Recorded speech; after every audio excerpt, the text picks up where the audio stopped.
സലു കിച്ചണിലേക്ക് സ്വാഗതം. അപ്പം നമ്മളുടെ സുൽത്താൻ തിരിച്ച് ബാംഗ്ലൂരിലേക്ക് പോവാണ്. അപ്പം അവന് വേണ്ടി ഫ്രൈഡ് റൈസ് തയ്യാറാക്കാൻ വേണ്ടി ഞാനിവിടെ ബസ്മതി റൈസ് ഇതുപോലെ കഴുകി വെള്ളം ഒഴിച്ച് കുതിരാനായിട്ട് ഒരു 10 മിനിറ്റ് മാറ്റി വെക്കുവാണ്. ഒരു 7 പീസ് ചിക്കൻ ഞാൻ കഴുകി വൃത്തിയാക്കിയതിലേക്ക് ഓരോ ടീസ്പൂൺ വീതം മഞ്ഞൾപ്പൊടി, കുരുമുളക് പൊടി, മല്ലിപ്പൊടി, ഗരം മസാല പൊടി, പിന്നെ 2 ടീസ്പൂൺ വീതം കാശ്മീരി ചില്ലി പൗഡറും പിന്നെ ഇഞ്ചി വെളുത്തുള്ളി പേസ്റ്റ് ഉണ്ടല്ലോ അത് ഞാൻ 2 ടേബിൾ സ്പൂണോളം ഇട്ട് കൊടുക്കുന്നുണ്ട്. പിന്നെ നമുക്ക് വേണ്ടത് നല്ല മൊരുമൊരുപ്പ് കിട്ടാൻ വേണ്ടിയിട്ട് 1 ടേബിൾ സ്പൂണോളം വറുത്ത അരിപ്പൊടിയും കൂടി ഇട്ട് കൊടുക്കാനായിട്ടാ. പിന്നെ പാകത്തിനുള്ള ഉപ്പും കുറച്ചധികം കറിവേപ്പിലയും കൂടി ഇതിലേക്ക് ചേർത്തിട്ട് നമുക്കൊന്ന് മിക്സ് ചെയ്ത് ഒരു അരമണിക്കൂറെങ്കിലും ഇതൊന്ന് മസാല പിടിക്കാനായിട്ട് മാറ്റി വെക്കാം. എങ്കിൽ മാത്രമേ നല്ല മൊരുമൊരാന്ന് നമുക്കിത് ഉണ്ടാക്കിയെടുക്കാൻ പറ്റത്തുള്ളൂ. പിന്നെ ഞാനിവിടെ 2 ഉണ്ട വെളുത്തുള്ളി എലി, ഒരു 5 പച്ചമുളക്, ഒരു വലിയ 2 പീസ് ഇഞ്ചി എടുത്തിട്ടുണ്ട്. അപ്പൊ ആദ്യം തന്നെ വെളുത്തുള്ളിയും ഇഞ്ചിയും നമുക്ക് നന്നായിട്ടൊന്ന് ചതച്ചെടുക്കണം. ചതച്ചെടുക്കുമ്പോഴാണ് ടേസ്റ്റ് കൂടുന്നത് കേട്ടോ. ഇതിലേക്ക് നമുക്ക് ലാസ്റ്റ് ആണ് പച്ചമുളക് ചേർത്ത് ഒന്ന് ചതച്ചെടുക്കുന്നത്. ഇത്രയും മാത്രം മതിയാകും. പിന്നെ പ്രഷർ കുക്കറിലേക്ക് ഞാൻ 3 ടേബിൾ സ്പൂൺ വെളിച്ചെണ്ണ ഒഴിച്ച ശേഷം ഉലുവ, പെരിഞ്ചീരകം, പട്ട, ഗ്രാമ്പു, ഏലക്ക ഇട്ടിട്ട് ഇതൊന്ന് മൂത്ത ശേഷം ഒരു 3 സവാള സ്ലൈസ് ചെയ്തത് ഞാൻ ഇതിലേക്ക് ഇട്ടിട്ട് ഒന്ന് വഴറ്റി കൊടുക്കാന്. അപ്പൊ ഇതുപോലെ ഒന്ന് വഴണ്ടി വരണം. വഴണ്ടി വരുന്ന ആ ഒരു സമയത്ത് നമുക്ക് ഇതിലേക്ക് ഞാൻ ഒരു കൈപ്പിടി കറിവേപ്പില കൂടി ചേർത്ത് കൊടുക്കണം. അതൊക്കെ ഇടുമ്പോഴാണ് നല്ല സ്വാദ് കിട്ടുന്നത്. പിന്നെ നമ്മൾ ഇഞ്ചി വെളുത്തുള്ളി ചതച്ചതും കൂടി ഇതിലേക്ക് ചേർത്തിട്ടുണ്ട്. എല്ലാം ചേർത്ത് നന്നായിട്ടൊന്ന് മിക്സ് ചെയ്ത് കൊടുക്കാം. അപ്പൊ അതൊന്ന് വഴണ്ടി വരുന്ന സമയത്ത് 2 ടേബിൾ സ്പൂൺ വീതം മുളക് പൊടിയും മല്ലിപ്പൊടിയും, ഓരോ ടീസ്പൂൺ വീതം ഗരം മസാലപ്പൊടി, മഞ്ഞൾപ്പൊടി, പാകത്തിനുള്ള ഉപ്പ്, ഇത്രയും കൂടി നമുക്ക് ഇതിലേക്ക് ഇട്ടിട്ട് എല്ലാം ചേർത്തൊന്ന് വഴറ്റി കൊടുക്കാം. അപ്പൊ ആ പൊടികളെല്ലാം നല്ല ഒരു മൂത്ത മണം വരുന്നത് വരെ നമ്മൾ ഇതൊന്ന് വഴറ്റി കൊടുക്കണം. അപ്പൊ ഫ്ലെയിം കുറച്ച് വെച്ചിട്ടാണ് നമ്മൾ ഇത് വഴറ്റിയെടുക്കുന്നത്, അല്ലെങ്കിൽ പൊടികൾ കരിഞ്ഞു പോകും. പിന്നെ ഞാൻ ഇതിലേക്ക് 1 കിലോ ചിക്കൻ കഴുകി വൃത്തിയാക്കിയത് ഇട്ടുകൊടുക്കാണ്. ഇട്ടുകൊടുത്ത ശേഷം എല്ലാം ചേർത്ത് നല്ലതുപോലെ മിക്സ് ചെയ്ത് കൊടുക്കണം. ആ മസാലയൊക്കെ ചിക്കനിൽ പിടിക്കത്തക്ക രീതിയിൽ വേണം നമ്മൾ ഇളക്കി മിക്സ് ചെയ്ത് കൊടുക്കാനുള്ളത്. അതിനുശേഷം ഞാൻ ഇതിലേക്ക് മീഡിയം സൈസിൽ ഒരു തക്കാളി കട്ട് ചെയ്തതും കൂടി ചേർത്ത് ഒന്ന് ഇളക്കി കൊടുക്കാണ്. അപ്പൊ ഇത്രയുള്ളൂ, പെട്ടെന്ന് നമുക്ക് റെഡിയാക്കി എടുക്കാൻ പറ്റുന്ന ഒരു കറി തന്നെയാണ്. പിന്നെ നമുക്ക് തിളച്ച വെള്ളം വേണം. അപ്പൊ ഞാനൊരു ഗ്രേവി പോലാണ് ഇത് ഉണ്ടാക്കുന്നത്. അപ്പൊ ഞാനിവിടെ 1/4 കപ്പ് തിളച്ച വെള്ളം കൂടി ഒഴിച്ചിട്ട് എല്ലാം ചേർത്തൊന്ന് മിക്സ് ചെയ്ത് കൊടുക്കും. അപ്പൊ ഇതുപോലെ ഒന്ന് മിക്സ് ചെയ്ത് കൊടുത്ത ശേഷം നമുക്കിനി പ്രഷർ കുക്കർ മൂടി വെയിറ്റ് ഇട്ടിട്ട് 2 വിസിൽ വരെയാണ് ഇത് വേവിച്ചെടുക്കുന്നത്. 2 വിസിൽ കേട്ട് കഴിഞ്ഞാൽ ഓഫ് ചെയ്ത് സ്റ്റീം പോയ ശേഷം മാത്രമേ ഇത് ഓപ്പൺ ചെയ്യത്തുള്ളൂ. അപ്പൊ ഇനി ഞാൻ റൈസിന് വേണ്ടിയിട്ട് കുറച്ചധികം വെള്ളം തിളയ്ക്കാൻ വെച്ചതിലേക്ക് പാകത്തിനുള്ള ഉപ്പിട്ടിട്ട് ഒന്ന് ഇളക്കി കൊടുക്കാണ്. ഇനി ഇതിലേക്ക് ഞാൻ നമ്മൾ കഴുകി ഡ്രെയിൻ ചെയ്ത് വെച്ചിരിക്കുന്ന അരി ഇട്ട് കൊടുക്കാണ്. അരി ഇട്ട് നന്നായിട്ടൊന്ന് മിക്സ് ചെയ്ത് കൊടുത്ത ശേഷം ഞാൻ ഇതിലേക്ക് 1 ടീസ്പൂണോളം ഓയിലും കൂടി ഒഴിച്ചു കൊടുക്കുന്നുണ്ട്, തമ്മിലൊട്ടാതിരിക്കാനാണ്. പിന്നെ ഒന്ന് വെന്ത് വരുന്ന സമയത്ത് 1/2 കപ്പ് ഗ്രീൻ പീസും ക്യാരറ്റ് ഇതുപോലെ കട്ട് ചെയ്തതും കൂടി നമുക്ക് ഇതിലേക്ക് ചേർത്തിട്ട് ഒന്ന് ഇളക്കി കൊടുക്കാം. അത് വേകാറാവുമ്പോൾ മാത്രമേ നമ്മൾ ഇത് ചേർത്ത് കൊടുക്കാവൂ. അതിനുശേഷം നമുക്ക് ഇപ്പൊ റൈസ് എല്ലാം വെന്ത് വന്നിട്ടുണ്ട്. ഇനി ഇതിപ്പോ നമുക്കൊന്ന് ഡ്രെയിൻ ചെയ്തെടുക്കാം. അപ്പൊ നമ്മൾ തലേ ദിവസം നമ്മൾ ഇതുപോലെ റൈസൊക്കെ തയ്യാറാക്കി വെക്കുകയാണെങ്കിൽ പെട്ടെന്ന് തന്നെ നമുക്ക് ഉണ്ടാക്കിയെടുക്കാൻ പറ്റുന്ന ഒരു ഐറ്റമാണ് ഫ്രൈഡ് റൈസ് എന്ന് പറഞ്ഞാല്. അപ്പൊ കുട്ടികൾക്കൊക്കെ എന്തായാലും ഇഷ്ടപ്പെടുന്ന ഒരു ഐറ്റം തന്നെയാണ്. അപ്പൊ സ്റ്റീം പോയ ശേഷം ഞാൻ പ്രഷർ കുക്കർ ഓപ്പൺ ചെയ്തു. കണ്ട നമ്മളുടെ ചിക്കൻ കറി, എളുപ്പത്തിൽ ഉണ്ടാക്കാൻ പറ്റുന്ന ചിക്കൻ കറി ഇവിടെ റെഡി ആയിട്ടുണ്ട്. നല്ല മണം വരുന്നുണ്ട്. കണ്ടോ, കറക്റ്റ് പരുവാണ്. ഒരുപാട് ചാറൊന്നുമില്ല, കുറുകിയ ചാറോട് കൂടിയിട്ടുള്ള കറിയാണ്. അപ്പൊ ഞാനൊരു പാൻ അടുപ്പത്തേക്ക് വെച്ചിട്ട് 2 ടേബിൾ സ്പൂൺ ഓയിൽ ഒഴിച്ച ശേഷം മുട്ട ഉപ്പിട്ട് അടിച്ചെടുത്തതാണ് ഇതിലേക്ക് ഒഴിച്ചു കൊടുക്കുന്നത്. ഒഴിച്ചു കൊടുത്ത ശേഷം ഞാൻ കുറച്ച് കുരുമുളക് പൊടിയും കൂടി ഇട്ട് കൊടുക്കാണ്. അപ്പൊ ഇട്ട പാടെ നമ്മളിത് ഇളക്കത്തില്ല.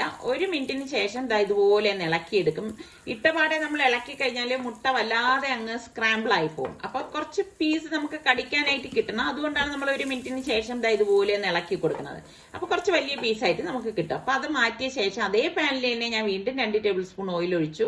പിന്നെ ഞാനിവിടെ 8-10 വെളുത്തുള്ളി അല്ലി ഒന്ന് ചതച്ചത് ഇതിലേക്ക് ചേർത്തൊന്ന് വഴറ്റി കൊടുക്കാണ്. വഴറ്റിയ ശേഷം ഇനി നമുക്കിതിലേക്ക് പച്ചക്കറികൾ ചേർത്ത് കൊടുക്കാം. 1/4 കപ്പ് വീതം ബീൻസ്, സവോള, പിന്നെ ക്യാപ്സിക്കം ഗ്രീനും റെഡും എടുത്തിട്ടുണ്ട്. അപ്പൊ ആദ്യം നമുക്ക് ബീൻസും സവോളയും കൂടി ചേർത്തിട്ട് വേണം ഇതൊന്ന് വഴറ്റി കൊടുക്കാനായിട്ട്. അപ്പൊ കൈ എടുക്കാതെ ഞാനൊന്ന് വഴറ്റി എടുക്കാണ് ചെയ്യണത്. ഒരുപാട് ഓവറായിട്ട് കുക്ക് ആവേണ്ട ആവശ്യമില്ല. ഇത് ഫ്രൈഡ് റൈസ് അല്ലേ. അപ്പൊ ഇതുപോലെ ഇളക്കിയ ശേഷം പാകത്തിനുള്ള ഉപ്പും കൂടി ഇട്ടിട്ട് നമുക്കിതൊന്ന് മിക്സ് ചെയ്ത് കൊടുക്കാം. ഇതുപോലെ ഒന്ന് മിക്സ് ചെയ്ത ശേഷം നമുക്ക് ബാക്കിയിരിക്കുന്ന ആ ക്യാപ്സിക്കം ഉണ്ടല്ലോ, ഗ്രീനും റെഡും കൂടി ഞാൻ ഇതിലേക്ക് ചേർത്ത് കൊടുക്കാണ്. അപ്പോൾ നമുക്ക് പെട്ടെന്ന് തയ്യാറാക്കി എടുക്കാൻ പറ്റുന്ന അടിപൊളി ഫ്രൈഡ് റൈസ് ആണ്. അപ്പൊ നിങ്ങൾ ഫ്രൈഡ് റൈസ് ഉണ്ടാക്കുമ്പോൾ ഈ രീതിയിലാണോ, എങ്ങനെയാണ് ഉണ്ടാക്കുന്നത്? അപ്പൊ എന്താ ഇതുപോലെ ഒന്ന് ഇളക്കിയ ശേഷം ഞാൻ ഇതിലേക്ക് 2 ടീസ്പൂണോളം കുരുമുളക് പൊടിയും ചില്ലി പേസ്റ്റ് ഉണ്ടല്ലോ, അത് ഞാൻ ഗ്രീൻ ചില്ലി പേസ്റ്റ് ആണ് ഇപ്പൊ 1 ടേബിൾ സ്പൂൺ ചേർത്ത് കൊടുക്കുന്നത്. പിന്നെ സോയാ സോസ് 1 ടീസ്പൂണും അതുപോലെ തന്നെ വിനാഗിരി 1 ടീസ്പൂണും കൂടി ഒഴിച്ചു കൊടുക്കാം. ഇതൊക്കെ ഇടുമ്പോഴാണ് ഫ്രൈഡ് റൈസിന് ആ ഒരു ടേസ്റ്റും മണവും ഒക്കെ നമുക്ക് കിട്ടുന്നത്. എന്നിട്ട് ഇതാ ഇതുപോലെ ഒന്ന് ഇളക്കി കൊടുക്കണം. ഇളക്കി കൊടുത്ത ശേഷം ഞാൻ ഈ വേവിച്ച് വെച്ചിരിക്കുന്ന റൈസ് ആദ്യം ഒരു ബാച്ച് ഇട്ടു. അതൊന്ന് മിക്സ് ചെയ്ത ശേഷമാണ് അടുത്ത ഒരു ബാച്ച് ഇതിലേക്ക് ചേർത്ത് ഇളക്കിയെടുക്കുന്നത്. കാരണം കുറച്ചധികം ഉള്ളത് കൊണ്ട് മിക്സിങ് എളുപ്പത്തിന് വേണ്ടിയിട്ടാണ് അങ്ങനെ ചെയ്തിരിക്കുന്നത് കേട്ടോ. അതായത് ഇപ്പൊ അടുത്ത ബാച്ചും കൂടി ഇട്ടിട്ട് നമുക്കിതൊന്ന് ഇളക്കിയെടുക്കാം.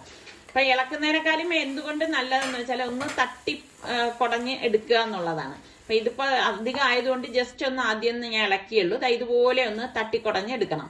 അപ്പൊ എല്ലായിടത്തും ഇത് യോജിച്ച് വരണം. നമ്മൾ ആ ചോറിന്റെ ആ ഒരു കളറ് വൈറ്റ് കളർ കാണാൻ പാടില്ല. അതുപോലെ മിക്സ് ചെയ്ത് എടുക്കണം. ഇതുപോലെ ഒന്ന് മിക്സ് ചെയ്ത് എല്ലാം യോജിച്ച് വന്ന ശേഷമാണ് നമ്മൾ മുട്ട സ്ക്രാമ്പിൾ ചെയ്ത് വെച്ചിരിക്കുന്നില്ലേ, അപ്പൊ അതും കൂടി നമുക്ക് ഇതിലേക്ക് ചേർത്ത് കൊടുക്കുന്നത്. ചേർത്ത് കൊടുത്ത ശേഷം നമുക്ക് വീണ്ടും ഇതൊന്ന് തട്ടിക്കുടഞ്ഞെടുക്കാം. അപ്പൊ ഇത്രയേ ഉള്ളൂ, നമ്മളുടെ എളുപ്പത്തിൽ തയ്യാറാക്കി എടുക്കാൻ പറ്റുന്ന ഫ്രൈഡ് റൈസ് റെഡി ആയിട്ടുണ്ട്. നിങ്ങളിൽ എത്ര പേർക്ക് ഫ്രൈഡ് റൈസ് ഇഷ്ടമുള്ളവരുണ്ട്? അതിന്റെ കൂട്ടം കഴിക്കാൻ നിങ്ങൾക്ക് ഏത് കറിയാണ് ഇഷ്ടം? അപ്പൊ ഞാൻ ഇനിയിപ്പം ഇതൊന്ന് മാറ്റി വെക്കുവാണ്. അപ്പൊ ഇനി ഞാൻ പാനിലേക്ക് ഓയിൽ ഒഴിച്ചിട്ട് നമ്മൾ ചിക്കൻ ഫ്രൈ ചെയ്തെടുക്കാനായിട്ട് പോവാണ്. അപ്പം നമ്മുടെ ചിക്കനൊക്കെ ശരിക്കും മസാലയൊക്കെ പിടിച്ച് വന്നിട്ടുണ്ട്. അപ്പൊ ഇത് നമുക്ക് എണ്ണയിലേക്ക് ഇട്ടിട്ട് ഫ്ലെയിം ഒന്ന് കുറച്ച് വെച്ചിട്ടാണ് തിരിച്ചും മറിച്ചു വിട്ട് നമ്മളിത് ഫ്രൈ ചെയ്തെടുക്കുന്നത് കേട്ടോ. ശരിക്കും മസാല കൂടുതൽ നമുക്ക് ഇതിലേക്ക് വേണമെങ്കിൽ നമ്മൾ ഫ്രൈ ചെയ്യുന്ന സമയത്ത് കുറച്ചധികം മസാല, അതായത് ഇഞ്ചി വെളുത്തുള്ളി സെപ്പറേറ്റ് ചെയ്ത് അരച്ച് ഇതിൽ മിക്സ് ചെയ്ത് ഫ്രൈ ചെയ്തെടുത്താലും നല്ല ടേസ്റ്റ് തന്നെയാണ്. അപ്പം പിന്നെ അത് അവിടെ ഫ്രൈ ആവുന്ന നേരം കൊണ്ട് തന്നെ ഞാൻ പപ്പടമൊക്കെ ഒന്ന് പൊരിച്ചെടുക്കുകയാണ്. അപ്പൊ പെട്ടെന്ന് റെഡിയാക്കിയ ഒരു തട്ടിക്കൂട്ട് ലഞ്ചെന്ന് തന്നെ പറയാം. എന്നാൽ നല്ല ഒരു എന്താ പറയാ ഫുൾ മീല് തന്നെയാണ്. ഇപ്പോൾ ഫ്രൈ ഉണ്ട്, കറി ഉണ്ട്, പിന്നെ ഫ്രൈഡ് റൈസ്, പപ്പടം എല്ലാം കൂടി കഴിക്കുമ്പോഴേക്കും നല്ല ടേസ്റ്റി തന്നെയാണ് അല്ലേ. ഈ ഒരു കോമ്പിനേഷൻ ഇഷ്ടമുള്ള എത്ര പേരുണ്ട്? അപ്പൊ എന്താ നമ്മള് ചൂടോടുകൂടി തന്നെ ലഞ്ച് കഴിക്കുകയാണ്. അപ്പൊ ഇതിനിടയിൽ ഞാൻ റൈത്ത ഉണ്ടാക്കിയിട്ടുണ്ടായിരുന്നു. അപ്പൊ അതിന്റെ വീഡിയോ ഒന്നും എടുക്കാൻ പോയില്ല, എപ്പോഴും കാണിക്കുന്നതല്ലേ. ഇന്ന് നിങ്ങൾക്ക് എല്ലാവർക്കും ഇഷ്ടപ്പെടുന്ന ഒരു അടിപൊളി പുഡിങ്ങാണ് ഞാൻ തയ്യാറാക്കാൻ പോകുന്നത്. അപ്പൊ 2 ക്യാരറ്റ് പ്രഷർ കുക്കറിലേക്ക് ഇട്ടിട്ട് കുറച്ചത് നികക്കെയുള്ള വെള്ളം, തിളച്ച വെള്ളമാണ് ഒഴിച്ചിരിക്കുന്നത്. പിന്നെ ഞാൻ 2 ടേബിൾ സ്പൂൺ പഞ്ചസാരയും അതുപോലെ തന്നെ 1 ടേബിൾ സ്പൂണ് നെയ്യും 1 ടേബിൾ സ്പൂൺ ഏലക്ക പൊടിച്ചതും കൂടി ചേർത്തിട്ട് കുക്കർ മൂടി വെയിറ്റ് ഇട്ടിട്ട് ഞാൻ ഒരു 3-4 വിസിൽ വരെ അതൊന്ന് വേവിച്ചെടുക്കും. ഞാനിവിടെ പാലെടുത്തിട്ടുണ്ട്. 1/2 ലിറ്റർ പാലാണ് ഞാൻ ഇനി ഇതൊന്ന് തിളപ്പിച്ചെടുക്കുന്നത്. അപ്പൊ പാല് നമുക്ക് പാനിലേക്ക് ഒഴിച്ചിട്ട് തിളയ്ക്കാൻ വെച്ചിട്ടുണ്ട്. ഇപ്പൊ ഞാനിവിടെ ഏകദേശം ഒരു 4 ടേബിൾ സ്പൂണോളം മാംഗോ കസ്റ്റാർഡ് പൗഡറാണ് എടുത്തിരിക്കുന്നത്. അതിലേക്ക് കുറച്ച് 1/4 കപ്പ് തണുത്ത പാലൊഴിച്ചിട്ട് അതൊന്ന് മിക്സ് ചെയ്ത് കൊടുക്കണം. അപ്പം ഈ തിളയ്ക്കാൻ വെച്ച പാലിലേക്ക് നമുക്ക് മധുരത്തിന് ആവശ്യമുള്ള പഞ്ചസാര ഇട്ടിട്ട് ഒന്ന് ഇളക്കി കൊടുക്കാം. ഞാനിവിടെ ഒരു 1/2 കപ്പ് പഞ്ചസാരയാണ് ചേർത്ത് കൊടുത്തിരിക്കുന്നത്. കുക്കർ വിസില് കേൾക്കുന്നുണ്ട്. അപ്പൊ പാലിലേക്ക് തിള വരാറാവുമ്പോഴേക്കും നമുക്ക് ഈ കലക്കി വെച്ചിരിക്കുന്ന കസ്റ്റേർഡ് ഇതുപോലെ ഒഴിച്ചിട്ട് ഒന്ന് ഇളക്കി കൊടുക്കണം. അപ്പം ഇതുപോലെ ഒന്ന് ഇളക്കി വേണം അതൊന്ന് റെഡിയാക്കി എടുക്കാൻ. അപ്പൊ അതിന്റെ സ്റ്റീം പോയ ശേഷം ഞാൻ കുക്കർ ഓപ്പൺ ചെയ്തു. അപ്പൊ നമുക്ക് ഈ വെന്തിരിക്കുന്ന ക്യാരറ്റ് ഒന്ന് ഉടച്ചു കൊടുക്കണം. അപ്പൊ ഞാൻ അതിൽ വെച്ച് തന്നെ ഒന്ന് ഉടച്ചെടുക്കുകയാണ്. അപ്പൊ അതുകൊണ്ടാണ് വെള്ളം ഇതിനാവശ്യത്തിന് മാത്രം ഒഴിച്ചേ നമ്മളിത് വേവിച്ചെടുക്കാവൂ. അപ്പൊ ഇതെല്ലാം ഇതുപോലെ നല്ലതുപോലെ ഉടച്ചെടുത്തിട്ടുണ്ട്. അതിലേക്ക് ഞാൻ വീണ്ടും 2 ടേബിൾ സ്പൂൺ പാലും കൂടി ഒഴിച്ചു കൊടുക്കാണ്. അപ്പൊ നമ്മുടെ കസ്റ്റാർഡ് റെഡി ആയിട്ടുണ്ട്. അപ്പൊ ഞാൻ തിള വരാറായപ്പോ ഓഫ് ചെയ്തിട്ടുണ്ട്. ഇതിനിടയിൽ നമ്മളുടെ ക്യാരറ്റിന്റെ കൂട്ടുണ്ടല്ലോ ഒന്ന് ഇളക്കി മിക്സ് ചെയ്ത് മാറ്റുവാണ്. പിന്നെ ഞാനിവിടെ ഏകദേശം ഒരു 1/4 കപ്പോളം കപ്പലണ്ടി എടുത്തിട്ടുണ്ട്. അതൊന്ന് ക്രഷ് ചെയ്തെടുക്കാം. തരിതരിപ്പായിട്ടൊന്ന് പൊടിച്ചെടുത്താൽ മതി. ഈ ഒരു പരുവത്തിന്. പിന്നെ നമുക്ക് വേണ്ടത് ബ്രെഡാണ്. അപ്പൊ ബ്രെഡ് പാനിലിട്ടൊന്ന് ടോസ്റ്റ് ചെയ്തെടുത്താലും മതി. ഇപ്പൊ ഞാൻ എളുപ്പത്തിന് വേണ്ടിയിട്ട് ടോസ്റ്ററിൽ വെച്ചിട്ട് ഇതൊന്ന് ടോസ്റ്റ് ചെയ്തെടുക്കാണ്. അപ്പൊ ടോസ്റ്റ് ചെയ്ത ബ്രെഡ് ചേർക്കുമ്പോഴാണ് ഈ പുഡിങ്ങിന് ടേസ്റ്റ് കിട്ടുന്നത് കേട്ടോ. അപ്പൊ ഞാനിവിടെ ഫ്രഷ് ഫ്രൂട്ട്സ്, ആപ്പിള്, അതുപോലെ തന്നെ കറുത്ത മുന്തിരി, മാതളം, ഗ്രീൻ മുന്തിരിയൊക്കെ എടുത്തിട്ടുണ്ട്. അപ്പൊ നമ്മുടെ കയ്യിൽ എന്ത് ഫ്രൂട്ടാണോ ഉള്ളത് അത് എടുത്താൽ മതി. അപ്പൊ ബ്രെഡ് ഞാൻ ടോസ്റ്റ് ആയത് ഒരു സൈഡ് ഒന്ന് മറിച്ചിട്ട് കൊടുക്കണം, മറു സൈഡ് റെഡിയാവാൻ വേണ്ടിയിട്ട്. പിന്നെ ഞാൻ ഈ ഫ്രൂട്ട്സിലേക്ക് ഒരു ഏത്തപ്പഴം കട്ട് ചെയ്ത് അതും കൂടി ചേർക്കുന്നുണ്ട്. അപ്പം നമുക്ക് മാങ്ങ കയ്യിലുണ്ടെങ്കിൽ മാങ്ങ വേണമെങ്കിൽ ചേർത്ത് കൊടുക്കാം. അപ്പം ഇന്ന ഫ്രൂട്ട് വേണം എന്നൊന്നും നിർബന്ധമില്ല. നമ്മളുടെ കയ്യിൽ ഏത് ഫ്രൂട്ടാണുള്ളത് അത് ചേർത്ത് കൊടുത്താൽ മതി. അപ്പോൾ ബ്രെഡ് എല്ലാം ടോസ്റ്റായി വന്നിട്ടുണ്ട്. അപ്പം ഞാൻ അടുത്ത ബാച്ച് ഇതുപോലെ തന്നെ വെച്ച് ഇപ്പം നമ്മൾ തിരിച്ചും മറിച്ചും വെച്ചിട്ട് ഞാനിത് ടോസ്റ്റ് ചെയ്തെടുക്കാം. അപ്പോൾ നമുക്ക് ഈ ബ്രെഡിനെ ഒന്ന് കട്ട് ചെയ്തെടുക്കാം. എളുപ്പത്തിന് വേണ്ടിയിട്ടാണ് ഇത് കട്ട് ചെയ്തെടുക്കുന്നത്. അപ്പൊ ഈ ഒരു സൈസിലാണ് ഞാനിത് കട്ട് ചെയ്തെടുക്കണത്. അപ്പൊ നമുക്ക് ഈ പുഡിങ് ഉണ്ടാക്കുമ്പം ഇതുപോലത്തെ സൈസ് ആവുമ്പം നമുക്ക് എളുപ്പം അത് സെർവ് ചെയ്യാൻ സാധിക്കും. അപ്പൊ ഞാൻ ബൗളിലേക്ക് ഫസ്റ്റ് ലെയർ ആയിട്ട് ഈ കട്ട് ചെയ്ത ബ്രെഡുകൾ ഇതുപോലെ ഇട്ട് കൊടുക്കും. ഇട്ട് കൊടുത്ത ശേഷം ഇതിന് മീതെ നമ്മൾ ഈ കപ്പലണ്ടി ക്രഷ് ചെയ്തിട്ടിട്ടില്ലേ, അത് ഇതുപോലെ ഇട്ട് കൊടുക്കും. ആവശ്യത്തിന് ഏറെ ഞാൻ ഇട്ട് കൊടുക്കുന്നുണ്ട്. പിന്നെ നമ്മൾ ഈ ക്യാരറ്റ് വേവിച്ചതിൽ നിന്ന് അത് കുറച്ച് ഇതുപോലെ ഇട്ട് കൊടുത്ത ശേഷം കസ്റ്റാർഡ് ഇതുപോലെ ഒന്ന് ഒഴിച്ചു കൊടുക്കും. അപ്പൊ കസ്റ്റാർഡ് ഉണ്ടാക്കുമ്പോൾ പ്രത്യേകം ശ്രദ്ധിക്കണം, വല്ലാതെ കട്ടിയായി പോരുത്. ഈ ഒരു പരുവത്തിൽ വേണം റെഡിയാക്കി എടുക്കാനുള്ളത്. പിന്നെ നമ്മളുടെ ഈ ഫ്രഷ് ഫ്രൂട്ട്സ് ഉണ്ടല്ലോ, അത് ഇതുപോലെ ചേർത്ത് കൊടുക്കാം. അപ്പൊ ഗ്രേപ്സ്, ആപ്പിള്, മാതളം ഇതെല്ലാം കൂടി ചേർക്കുമ്പോൾ തന്നെ നല്ല ടേസ്റ്റ് ആണ് കേട്ടോ. പ്രത്യേകിച്ച് ഏത്തപ്പഴമൊക്കെ ഇടുമ്പോൾ നല്ല ടേസ്റ്റ് ആയിരിക്കും ഈ ഒരു പുഡിങ്ങിന്. വീണ്ടും ഞാൻ ഒരു ലെയർ നമ്മളുടെ കസ്റ്റാർഡ് ഇതുപോലെ ഇതിന്റെ മീതെ മറയത്തക്ക രീതിയിലൊന്ന് ഒഴിച്ചു കൊടുക്കുകയാണ്. ഒഴിച്ചു കൊടുത്തിട്ട് നമ്മളുടെ ക്യാരറ്റിന്റെ ആ ഒരു സോസ് ഇതിലേക്ക് ഒഴിച്ചു കൊടുക്കും. വീണ്ടും നമുക്ക് ബ്രെഡ് ടോസ്റ്റ് ചെയ്തത് കട്ട് ചെയ്ത് ഇതിലേക്ക് ഇട്ട് കൊടുക്കാം. അപ്പൊ ഇതുപോലെ നമുക്ക് ആദ്യം ലെയർ ചെയ്തതുപോലെ തന്നെ വീണ്ടും വീണ്ടും ഒന്ന് ലെയർ ചെയ്ത് കൊടുത്താൽ മതി. അപ്പം ഞാൻ ഇതുകൊണ്ടാണ് കുറച്ചധികം പീനട്ട് ഒന്ന് ക്രഷ് ചെയ്തെടുത്തത്. അപ്പൊ നമ്മളിത് കഴിക്കുമ്പം നല്ല ഒരു ക്രഞ്ചി ടേസ്റ്റ് നമുക്ക് കിട്ടുകയും ചെയ്യും. പിന്നെ നമുക്ക് ലാസ്റ്റ് ഇതുപോലെ ഒന്ന് കസ്റ്റാർഡ് കലക്കിയത് ഒഴിച്ചു കൊടുത്ത് ഈ ക്യാരറ്റിന്റെ കൂട്ട് ഒഴിച്ചു കൊടുക്കും. ശരിക്കും നമ്മൾ ഇത് കഴിക്കുന്ന സമയത്ത് ആ ഒരു ക്യാരറ്റ് ഹൽവയുടെ ഒക്കെ ഒരു ടേസ്റ്റ് നമുക്ക് ഫീൽ ചെയ്യും കേട്ടോ. അപ്പൊ ലാസ്റ്റ് ഞാൻ വീണ്ടും ഇത് കപ്പലണ്ടി ക്രഷ് ചെയ്തത് ഇട്ട് ഒന്ന് അലങ്കരിച്ചു കൊടുക്കുകയാണ്. അതിന് മീതെ നമുക്ക് ഫ്രൂട്ട്സും കൂടി ഇതുപോലെ വെച്ച് കസ്റ്റാർഡ് ഒഴിച്ച് നമുക്ക് എത്ര ലെയറാണോ വേണ്ടത് ഇതെല്ലാം നമുക്ക് ലെയർ കണക്കാക്കി ഇതുപോലെ റെഡിയാക്കി എടുക്കാം. അപ്പൊ എളുപ്പം ഉണ്ടാക്കി എടുക്കാൻ പറ്റുന്ന നല്ല ഒരു പുഡിങ് തന്നെയാണ്. കുട്ടികൾക്കൊക്കെ ഇത് എന്തായാലും ഇഷ്ടപ്പെടും കേട്ടോ. അപ്പൊ വീട്ടില് ബ്രെഡും ഫ്രൂട്ട്സും ഒക്കെ ഇരിപ്പുണ്ടെങ്കിൽ നമുക്ക് പെട്ടെന്ന് തയ്യാറാക്കി എടുക്കാൻ പറ്റും. അപ്പൊ ഇത് നല്ലതുപോലെ ഫ്രിഡ്ജിൽ വെച്ച് തണുപ്പിച്ച് തന്നെ കഴിക്കണം, എങ്കിലാണ് ഇതിന്റെ ഒരു ടേസ്റ്റ് ഇരിക്കുന്നത് കേട്ടോ. ശരിക്കും നമുക്കിപ്പോ ഒരു പാർട്ടിയൊക്കെ നടത്താൻ ഉദ്ദേശിക്കുന്നതെങ്കിൽ അതിന് വിളമ്പാൻ പറ്റിയ ഒരു അടിപൊളി പുഡിങ് തന്നെയാണ്. അപ്പൊ ഞാൻ ഇതെല്ലാം ലെയർ ചെയ്ത് എടുത്തിട്ടുണ്ട്. അപ്പൊ ഞാൻ ഇനി ഇത് ഫ്രിഡ്ജിലേക്ക് മാറ്റുവാണ്. ഫ്രീസറിലല്ല, ഫ്രിഡ്ജിൽ വെച്ചിട്ടാണ് നമ്മളിത് തണുപ്പിച്ചെടുക്കുന്നത് കേട്ടോ. അപ്പൊ ഇനി ഇത് നന്നായിട്ട് തണുത്ത ശേഷം മാത്രമേ എടുത്ത് സെർവ് ചെയ്യാവൂ. അത് പ്രത്യേകം ശ്രദ്ധിക്കണം കേട്ടോ. നല്ല തണുത്തിട്ട് കഴിക്കുമ്പോൾ തന്നെയാണ് അതിന്റെ ടേസ്റ്റ്. അപ്പൊ തണുത്ത ശേഷം ഞാൻ ഇതിപ്പം ഒന്ന് സെർവ് ചെയ്യാനായിട്ട് പോവാണ്. അപ്പൊ ഇത് ഇതുപോലെ നമുക്ക് ഒന്ന് കട്ട് ചെയ്ത് സെർവിങ് ബൗളിലേക്ക് മാറ്റാം. അപ്പം നിങ്ങൾ ട്രൈ ചെയ്യാത്തവരാണെങ്കിൽ ഒന്ന് ട്രൈ ചെയ്ത് നോക്കണം. അതുപോലെ തന്നെ പുഡിംഗ് ഒക്കെ ഉണ്ടാക്കുമ്പോൾ നിങ്ങൾക്ക് ഏറ്റവും ഇഷ്ടപ്പെട്ട പുഡിംഗ് ഏതാണ് അതും കൂടി ഒന്ന് പറയേട്ടാ. ഇപ്പൊ ഇതിലിപ്പോ മാങ്ങ ഇപ്പൊ സീസണായി വരുന്നേ ഉള്ളൂ. നമ്മൾ മാങ്ങയൊക്കെ ചേർക്കുകയാണെങ്കിൽ നല്ല ടേസ്റ്റ് ആയിരിക്കും കേട്ടോ. അപ്പൊ ഇതെല്ലാം കൂട്ടിയിട്ട് മിക്സ് ചെയ്ത് കഴിക്കുമ്പം അടിപൊളി ടേസ്റ്റ് തന്നെയാണ്. വൈകുന്നേരം ആയപ്പോഴേക്കും എപ്പോഴും ഞാൻ സൂര്യോദയം അല്ലേ കാണിക്കുന്നത്, അസ്തമനം കാണാനായിട്ട് ടെറസിലേക്ക് വന്നതാണ്. അപ്പം വലിയ കാഴ്ചകളൊന്നും ഇല്ലായിരുന്നു കേട്ടോ. ഞാൻ ഇവിടെയൊക്കെ നല്ല കാഴ്ചകൾ കിട്ടുന്ന കരുതി വന്നിരുന്നതാണ്. അപ്പൊ ഞങ്ങൾ ഇവിടെ ഇരുന്നിട്ട് താഴേക്ക് നോക്കുമ്പോൾ നിസർക്കേണ്ട ഇന്നലെ ഞങ്ങളുടെ അവിടെ പുരയിടത്തിൽ തീ ഇട്ടിട്ടുണ്ടായിരുന്നു കേട്ടോ. അപ്പം അതിന്റെ ചാമ്പലുണ്ടല്ലോ, അപ്പൊ ആ ചാമ്പലാണ് നിസാറിക്ക് മൺവെട്ടി എടുത്തിട്ട് വാഴയുടെ തടത്തിലേക്കൊക്കെ കൊണ്ടുവന്ന് ഇടുന്നത്.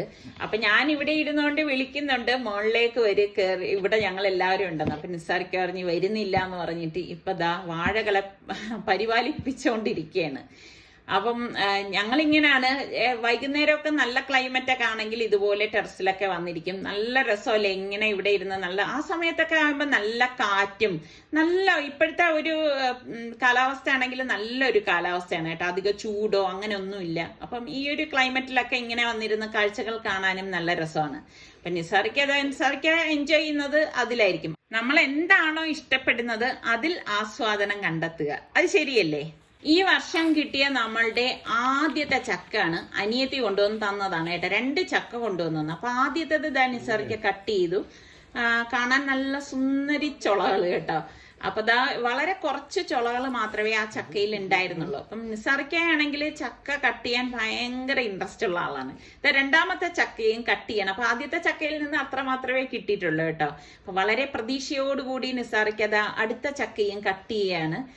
ഇനി തുറക്കുമ്പം അറിയാം എന്താകും എങ്ങനെയാണെന്നൊക്കെ ഉള്ള കാര്യം. പതുക്കെ ചക്കത ഓപ്പൺ ചെയ്യുവാണ്. അപ്പൊ കാണാൻ നല്ല ക്യൂട്ടല്ലേ, പക്ഷെ തുറന്നപ്പോ കണ്ടതേ നോക്കിക്കേ പറ്റിപ്പോയി കേട്ടോ. ആകെ 3-4 ചുള മാത്രമേ ഉള്ളൂ കേട്ടോ. 4 ഉണ്ടോന്ന് സംശയമാണ്. എന്തായാലും ഇതാ ഇത്രയാണ് ആ 2 ചക്കയിൽ നിന്ന് കിട്ടിയത്. അപ്പൊ ഈ വർഷത്തെ ആദ്യത്തെ ചക്ക കിട്ടിയിരിക്കുകയാണ്. കൂഴച്ചക്കയാണ് സംഭവം. ഉണ്ടോ, നല്ല ഐസ്ക്രീം കഴിക്കുന്നത് പോലെ നമുക്ക് കഴിക്കാം. നല്ല അടിപൊളി മധുരം കേട്ടാ. നമുക്ക് കുഴച്ചക്ക കൊണ്ട് ചക്കയപ്പം ഉണ്ടാക്കാം. അപ്പം ഈ ചക്ക അതാ ഇത്രയും കൊണ്ട് ഞാൻ ചക്കയപ്പം ഉണ്ടാക്കാൻ പോവാണ്. ഇപ്പം നിസാർക്ക് ഇതിൽ കൈ വച്ചില്ലെങ്കിൽ